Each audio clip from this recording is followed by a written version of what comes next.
Nothing on the Bonnell Foundation Living with Cystic Fibrosis podcast should be considered medical advice. Medical advice can only come from your CF physician. Cystic fibrosis can be a devastating diagnosis, but living with the disease can bring positivity and a new appreciation for each day.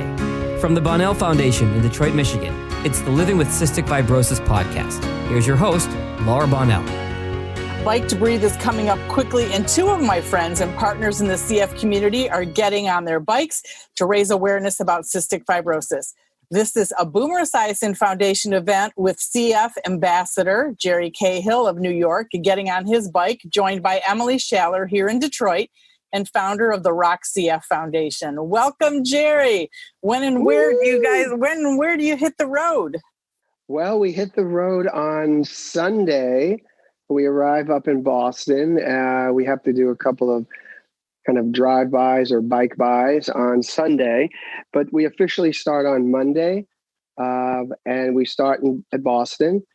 And to be honest with you, the whole route, I let my associates handle that, because the more I look at a map, the more freaked out I get. No maps for you, Jerry. No, we have some great masks that are ordered. I mean, we're obviously practicing social distancing. And we bike for the week, and we end up in Pittsburgh, Steel City, Beantown to Steel Town, or Steel City. It sounds fantastic. And every time you do this, it's fun to see where you're going and who you meet. Emily, first of all, tell me about the precautions you're taking, because we are in a pandemic, crazy as it is. So tell me about the precautions you're taking and then the people that you meet along the way. Yeah, so this is our 7th year. I can't believe it, but we've been doing this 7 years now. And this one is going to be a little different, but what it will do is give Jerry and I some normalcy to be out there biking and kind of doing something that we love to do. We all have been COVID tested. I'm waiting on my results. Everyone, Trevor, who works with me, and Jerry and his crew, we all had to be COVID tested prior. We got some great PPE from the Bonnell Foundation. You, Laura, thank you. Yeah. Masks, the hand sanitizer, wipes. So we'll do what we always do with CF, really. I mean, Jerry and I are extra cautious around each other to begin with. Now, and the crew that's been with us has been with us since the beginning, so they are aware also. But we have a whole guideline list of what precautions we'll be taking, masking.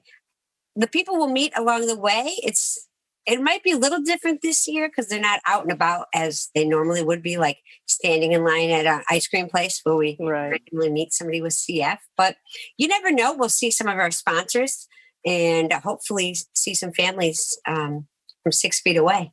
Yeah, so it's going to be a lot of social distancing, and people, need to stay 6 feet away. I mean, we're, unfortunately, Em and I separate, but even with the crew, it'll be fun to see some video of like how we're all at like different tables and stuff, depending on the state. But yeah, we are very cautious. Emily is actually driving from Michigan to Boston because we don't want anybody flying at all. Right. Yeah. Drive out Saturday all day, get there at night, and then we'll be ready to see you guys on Sunday, Jerry, and then start biking Monday. Yeah. And so, Emily, since Jerry isn't, really the map person, as he said, what's your route? Like, where are you going to be? Yeah, this one's tricky. So if we were to bike from Boston proper to Pittsburgh, I think Jerry and I would both be on the side of the road because it's like 42,000 feet of elevation gain. So Trevor and myself have gone through a few different websites that we like to use for biking and found rail to trails that go between cities or around the cities. So a lot of rails to trails. We are bringing mountain bikes this year in case we have to hit some of the dirt or crushed limestone paths, which there's actually a lot of great paths in upstate New York and also in Pennsylvania. So we don't have probably the morning of each ride, we'll post where we're going to end in case people do want to come say hi. But we usually do that in the morning of anyway, just to, because we're still trying to figure it out. Once we get there and actually see it, then sometimes we change what our route's going to be. And how can people follow along virtually? They can follow along through all social media. We will take over Instagram Live at the foundation for Monday through Friday. So there'll be many postings there. That'll be from Boomer Esiason, Let's Rock CF. We'll be posting throughout the day pictures.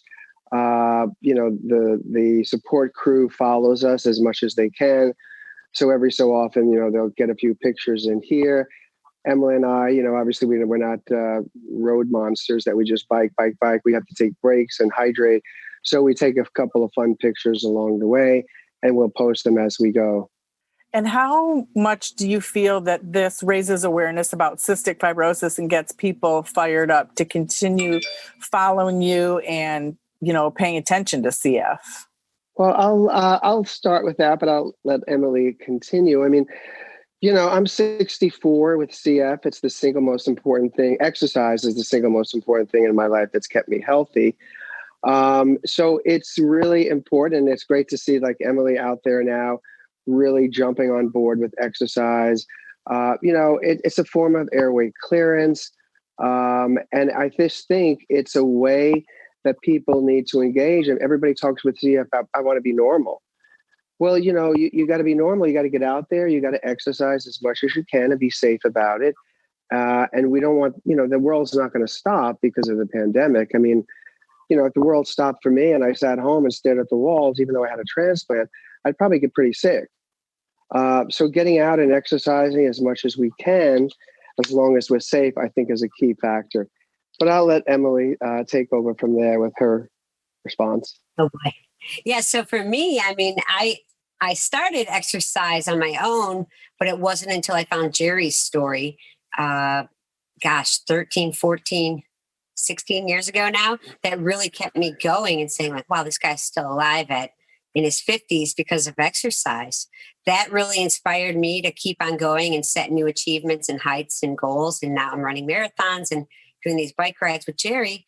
So I think people in the CF community somebody might see us and say like, wow, they're healthy now. Sure, they've had their ups and downs and they're still fighting stuff every day, but exercise has helped them improve their health and maintain this normal life and improved health. And then also when we meet CF care centers along the way, like different CF hospitals, sometimes will come out and meet us.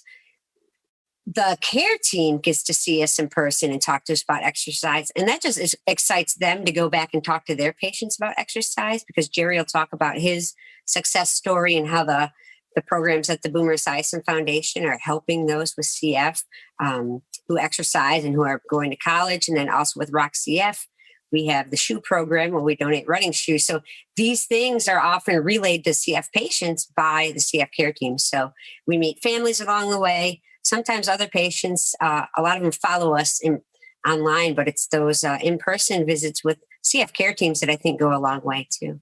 And how about the weather? Have you looked at the forecast? I know that's always a factor. Yeah, I'm obsessed with the weather. So I am starting to pack, and I hate being cold, and being cold on the bike is one of my pet peeves. So I've got a lot of warm things packed. I think 40s and 50s in the morning. Oh, wow. Okay. Wow. I might be complaining a lot, Jerry. You'll be awake. I'll be awake. Well, me with the weather, I'm kind of one of those ones that hears no evil, speaks no evil, sees no evil. So I kind of just show up and say, okay, point me on the road. But I have a lot of rain gear and warmer thermal kind of bike gear ready because I get cold easily. Yeah, you do get cold. And then once you warm up, I guess it gets easier. But what about donating? Can people donate along the way to both your foundations to support you as well? Yeah, I mean, they can donate to the Boomer Esiason Foundation. They can donate to Let's Rock CF. I mean, the goal is now, especially during this whole pandemic, a lot of organizations, Laura, as you're probably aware, they're hurting out there. The fundraising isn't coming in.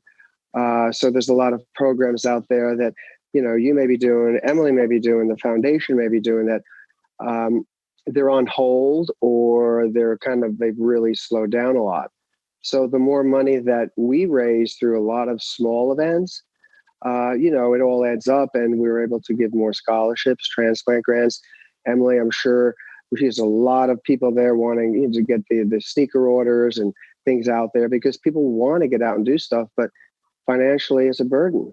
Emily, you've donated both my daughters who have CF did get gym shoes from your program, running gym shoes from your program, and they just love and cherish those and are running out in London in the UK and here in Detroit. Yeah, those are, I think since the pandemic, we've seen a rise in exercise across the country. The bike stores are sold out of bikes. Running shops are still busy. And we've seen that with the Kickback program too. Like we've never sent out so many shoes ever. So people want to exercise. So what about your uniforms? Every year, fabulous. Is it the same design? Is it comfy? You guys look really serious, super cool. Like I've never seen you two look cooler than in those bike uniforms. Wow. That's kind of a thing of mine that, I grew up in the apparel industry and, I used to always make fun of people in these bike outfits, like, wow, look at these colors and the things they're wearing. But basically what we did is since we have sponsors at different levels that support the race, we can't just do it on our own or just, obviously the foundation, it's very costly. So what we do is one of the tiers of being, a sponsor is that we have kits that are designed specifically for, be it Vertex, Mylon, Corbis. So it all varies, but we have a design team, not at the foundation, that designs bike outfits, bike kits, I should say. And they do them and then we approve them. We get a kit made for Emily and myself. So they're kind of one of a kind. Emily has a great one also. Let's Rock CF. I like hers the best. It's got the black and red and kind of that turquoise in there. But yeah, there's some few new ones this year for a few new sponsors. Yeah, the new ones just arrived today. So as soon as I get home, I can't wait to see. Cool. Yeah, I'm excited. Wow. Yeah. Hopefully, we'll probably do a lot of pictures where we remove a top layer, take pictures in our bike stuff, and then put our coats back on because it's going to be chilly. We have a photo shoot. Yes, during our photo shoot. Perfect. Can't wait to see it. So how has it changed over 7 years? How has it improved or have you tightened up the Bike to Breathe? Well, from my perspective, it's changed. It's evolved. It's gotten bigger and better. I think that, we are bringing a lot more awareness because people just don't want to run. So this gives them alternatives. And that's kind of how we started. I had a couple of knee surgeries and I was like, well, I can't run anymore. I'll bike. And so that's how it started. And I think that it's really evolved in a good way. And I think we're now, after 8 years, we're ready to, try to branch it out more. I know Emily has spoken about, mountain bike madness and doing mountain bike things, trying to engage a few more people. It becomes an issue with insurance and liabilities, just inviting a lot of people to do it. But the goal is that we can then get people to do their own events. So almost like you say, great strides, they have teams all over the US and throughout the world, that my goal would be to see this go to the level of people are biking to breathe in various little cities and towns and forming their own teams. And then I'll sit back a lot. 64 is getting up there to bike some of these long distances. So you're doing great. Yeah, biking sounds great. He doesn't complain on the bike. We're out there all day and he doesn't complain at all. Emily, what's your goal? What's my goal? Oh, man. I like the idea of syndicated rides across the country. I think now that we're 7 years in, we've seen people are always wondering, where are you guys going this year? What are you guys doing this year? Where are you going? People I run with, people online. So they're very excited to hear where we're going next. It's always an adventure with this crew. I mean, one of the most exciting things is what we eat in the vans. A lot of Twizzlers, a lot of pretzels and chips. Yeah. But it's just entertaining. And the crew has it down to a science now with checking in. It took a few years to train them, but Jerry did a good job. Well, the crew is everything. If you don't have a good crew, it's like, it's like they make it or break it. I mean, and, they have a lot of good humor in them. And at times we will just get a little crazy. And then I'm like behind Emily on a hill and she's way ahead. I'm like, oh, this is awful. And then one of the people in the support van, we have 2 vehicles, is like right behind me, and they take out a bullhorn. Speed it up, speed it up. And I'm like cursing and swearing. It's hilarious. I want to see those outtakes. I love the videos that you put out, but I want to see some of those. You're both so funny. You have such great humor, and you make me laugh. So we laugh the whole time. And that's it. You have, exercise and whatever you do, it shouldn't be like a burden. Have fun with it. So that's why you have to pick something that you like. So we have to get more of that fun stuff in there. Yeah. No. Absolutely. Some may be, behind the scenes. I guess you can't do everything. So tell people who may not be as familiar with cystic fibrosis as we are, how do you do treatments on the road when you're doing this for a week? Yeah, so I have, we're driving my car out this year. So I'll have a cooler with my Pulmozyme and any other meds that need refrigeration. And then Trevor is good at getting me ice just to make it to our next destination to make sure my meds stay cold. But yeah, I get up, we'll eat my breakfast to get fueled up for the day, then go back to my hotel room and do my Pulmozyme and any other inhaled meds I have. And I have the Monarch vest, which is the cordless jetpack that I wear in the mornings. And then I go meet the guys. So sometimes if I am up too early and I can't do my airway clearance in my hotel room, I'll throw on the Monarch vest in the van when we maybe go to our next destination to start biking. So you got to be flexible. I know people with their treatments are very regimented, but with something like this, you have to learn to be flexible with getting them in, but still make sure that you do get them in. We're pretty, regimented and flexible, but at the end of the day, really being compliant is a key factor.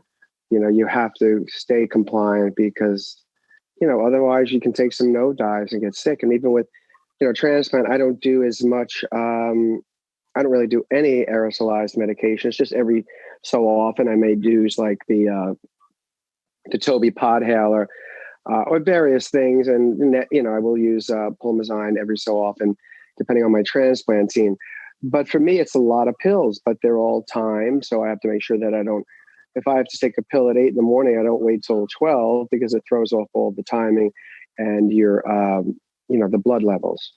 Gotcha. And did you mention how many miles you go during this Bike to Breathe? It kind of depends on the day and the route. Initially, our goal every year is 500 miles.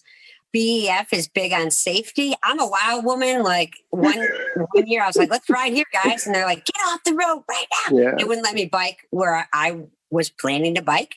So the paths will add up. I mean, I'm guessing we'll do at least 50 to 75 miles a day. That's a lot. Yeah. The goal is, it used to be 500. We try to hit that goal. But as I said, it's a lot more difficult for me because, I'm getting older. I'm aware of that. And so we don't want to push the event out to 2 weeks. So we try to bang on, as Emily said, 50 to 75 a day. At the end of the day, the end of the trip, it's roughly like 300. But the tough part about that is just like recovering, like day after day after day. It's not like, oh, we biked 75 miles or I did a century ride and the next day I'm back on the bike. It's impossible. Yeah. Mm-hmm. Yeah. Do your moms check in with you while you're on the road? Not unless I text them. My mom has me crazy. Actually, your conversations with your mom. My mom, you shouldn't be doing this. You should stay home. What's wrong with you?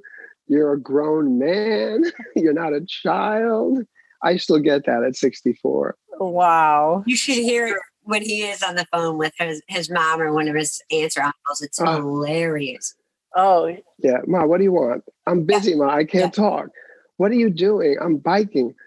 I hope you're safe. It's ridiculous. And then I hang up. It's my mother. This sounds like the television commercial where the guy's like, an agent with the helicopter on the ceiling and the mom's like in her home. Yeah. This sounds like exactly what your situation. Yeah. That should be some of the good outtakes. You're like, oh, it has to be. I'm hoping for that. Yes.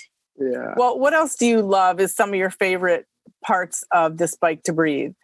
For this year especially, it's just will be probably one of the only normal things we do since the pandemic. I mean, we're going to do it and be smart about it and be safe because, I mean, right now I'm not eating in restaurants. I'm not going out, so this will be an interesting way. We'll figure it out as we go, but at least we'll be like 5 days of doing something that we love and is normal. Will this be the first time you see each other in person since the pandemic? Yeah. Yeah. Yeah, I think last year's ride was the last time. Wow. It looks great. Yeah. And I'm excited to see how many bags Jerry brings. Yeah. And I mean, I'm looking forward to it. It's, it's a reunion. I mean, it's a reunion that we get together. We have a great support team. The Boomer Esiason Foundation and Team Boomer have been phenomenal. Being able to partner up with Rock CF has been great. And like for me, I look at it and like, wow, this is really good stuff for people that are exercising and people that are thinking of exercising, that they can see like, hey, Emily is 38, Emily? Yeah, I think so. Yeah, that sounds good. Yeah. Okay. And, I'm 64 and, you're looking at two different worlds, world of somebody with CF, living, breathing, succeeding. Then you're looking at me with post-transplant 8 years. That's, living, breathing, succeeding. And it's because of, the power of exercise and mental attitude too. So that's what I look forward to, just being together with people that are uplifting, positive, and being able to spread that awareness. Yeah, I agree. It's such a fun week. It is a reunion, like you say, Jerry, but selfishly, it's incredibly fun, but the benefits that come out of it are pretty awesome. That sounds wonderful. Anything else that you want to add about the event we didn't talk about? Well, I would just like to thank all of the sponsors. They've been very supportive to, the Bike to Breathe, to the Team Boomer, to all the things that we're doing at the foundation. We work hard, but we couldn't do a lot of these things without their support. We're very thankful for that. And we're thankful for all the people with CF. I mean, I'm not doing this for me. I mean, we're doing it for the community, the CF community, for the moms and the dads and the youngsters out there and teenagers, so they can say like, wow, look at this guy, look at this girl. I can go out and do something. And that's kind of the domino effect of it. Definitely. Yeah. Parents, as you know, Laura, are super engaged on social media. And this is a great way for them to see something very cool happening by two old people with CF, hopefully to give them a little inspiration to get their kid moving, and maybe them as well, moving with their kid. Absolutely. You definitely inspired my daughters and me. And, trying to run your half marathon someday. One day. One day. You'll do it, Laura. Yeah. The only other thing that is interesting, which will be out there, it may be out there already with the team is, working on it, but we do like virtual, you do a virtual ride. So, and you'll get a Bike to Breathe medal, a t-shirt. You can do a virtual ride, send in pictures, try to raise a little money. We don't care if you raise $25, but you get out there the days that we're biking, and you get on your stationary bike or walk and say, hey, I did my, walk to breathe. We don't care, but, we'd rather biking, obviously, because that's the focus, but be able to do that, and I think there's a place you can sign up for the virtual Bike to Breathe, and engage yourself and your family and friends. And yeah, it's all good. Get a Bike to Breathe t-shirt. It sounds great. I want to go get a bike now. Oh, good luck. They're sold out. I know. Molly has a bike, so we'll get her biking in the UK with you. Let's go. There you go. Yeah, we did that a few years ago. Fantastic. Well, thanks to both of you, Emily Schaller, Rock CF Foundation, and Jerry Cahill with the Boomer Esiason Foundation. We're going to follow you and look for those outtakes. Thank you. Thanks, Laura. Thank you, Laura. Thank you. This has been the Living with Cystic Fibrosis podcast. For more information and to learn more about the Bonnell Foundation, check them out online at thebonnellfoundation.org. That's BONNELL Foundation.org. Or follow us on social at the Bonnell Foundation.